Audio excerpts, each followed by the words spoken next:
ఇప్పుడు మనము ఐనాక్స్ సెన్సియస్ మల్టీప్లెక్స్కి అయితే వచ్చాము. నాతో పాటు మా డాడీ, నిరీక్షణ్, నిత్సవ్, ఉద్విత్ అయితే వచ్చారు. ఇప్పుడు మనం లోపలికి వెళ్దాం రండి. ఇక్కడికి ఎందుకు వచ్చామంటే డైనోసార్ డైరీ మూవీ చూడడానికి అయితే వచ్చాము.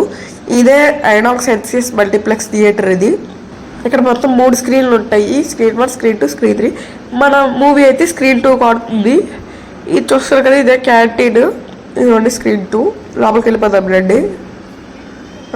వచ్చేసాను. నేను స్టోరీ విషయానికి వస్తే, మనుషులు డైనోసార్స్ని తిరిగి తీసుకొని వస్తారు. అయితే ఆ డైనోసార్లోని నానా అనే ఒక డైనోసార్ని షిన్చాన్ అండ్ అతని కాస్కాబే డిఫెన్స్ ఫోర్స్ టీం అయితే కాపాడుతారు, అతని ఫ్రెండ్స్. సో నానాని ఎలా కాపాడారు అనేది ఈ స్టోరీ. చూస్తారు కదా థియేటర్ అయితే ఎలాగుందో. ఈ మూవీ చిన్నపిల్లలకి అయితే బాగా నచ్చుతుంది. మన ఛానల్ అయితే సబ్స్క్రైబ్ చేసుకోండి. రివ్యూ నచ్చినట్టయితే ఒక లైక్ చేసేయండి. Bye bye.